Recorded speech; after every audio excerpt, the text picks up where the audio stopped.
As a show of resistance, tomorrow several of them will be inviting illegal immigrants to attend the speech. One of those congressmen planning to rebuke the president in this manner is JARED POLIS. He's a Democrat from Colorado. Congressman Polis joins us tonight. Congressman, thanks for coming on. Tucker, thanks for having me on. I like to think educate the president rather than rebuke him about this important topic. Well, it's a little weird that you as a lawmaker are flouting federal law by having someone who's breaking it in the chamber where laws are made. I mean, if Republicans showed up with people who violated federal gun laws or tax evaders, you would say, come on. I mean, that undermines the rule of law itself, doesn't it?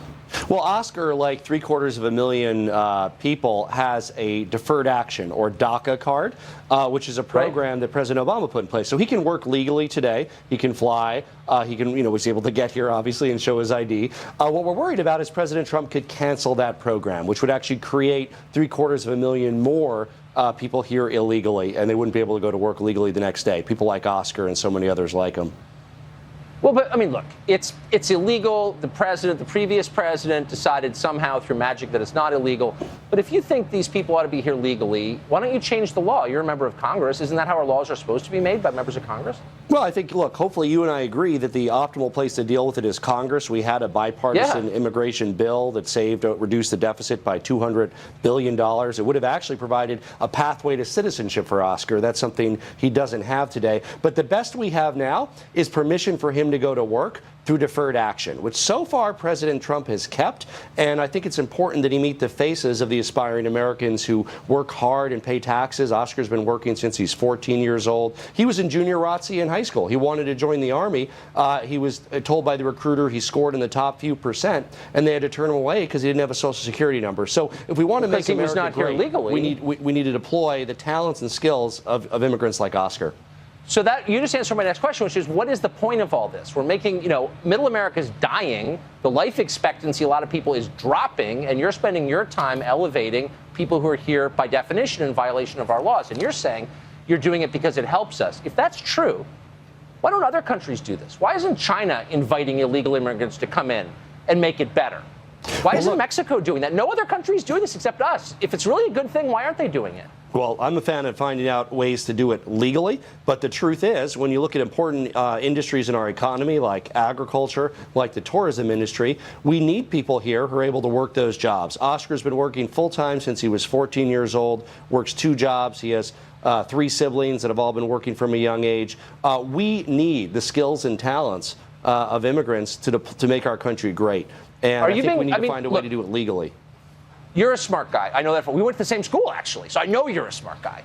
You don't really believe that our agriculture industry is the reason they're here. I mean, we have more Americans unemployed than at any time since the Great Depression. There's not a labor shortage in this country. We have just the opposite of a labor shortage. We have a surfeit of Americans who have no jobs. So that's why we're bringing in low-skilled labor, because no one else will do it? Is that really your argument? Look, Oscar's a small businessman today. He's created 6 jobs for Americans with his own small business. A disproportionate share of entrepreneurs and founders of companies, large and small, are immigrants. So if we want to grow jobs here, we ought to be able to attract the best and brightest from across the world to deploy their talents in our country and create jobs. Wait, but you're making – wait, no, hold on, Congressman. You're making 2 arguments that are mutually exclusive. You're saying we need to bring in a lot of people with no skills and low education to pick our fruit. Our agriculture industry needs them. And then you're saying we need people to come in to start new businesses across the board. But the overwhelming majority of the people who come here, the overwhelming majority are low-skilled labor. And we don't need that.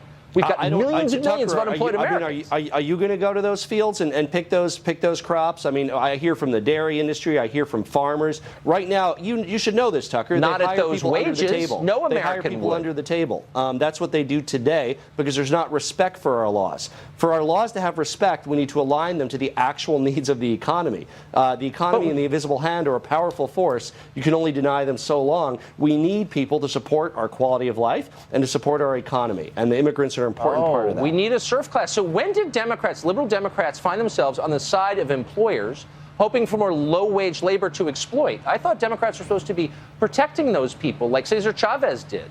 But you're saying they want to hire people at a lower wage, and we can't get in the way because the invisible hand demands it? Is that what you're arguing? Tucker, I'm on the side of consumers, and I hope you are too. I think Americans care a lot about what they, especially low and moderate income Americans, about the cost of milk and the cost of eggs and the cost of fruit at the grocery store, the cost of goods at Walmart. We could get into trade and how important it is that we oppose President Trump's tariff agenda that would be regressive and raise costs on items for working families. Okay. But consumers are important. Every American's a consumer, and to have those low prices, we need to make sure that we're able to have our jobs filled. Cheap goods are great, but let me just, last question for you.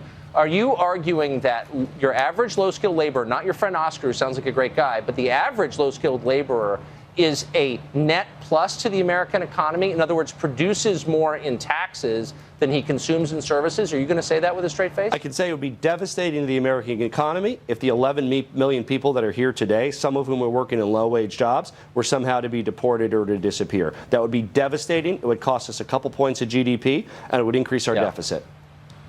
It would certainly force employers to pay more to their employees. Congressman, thanks for joining us. Appreciate it. Thank you.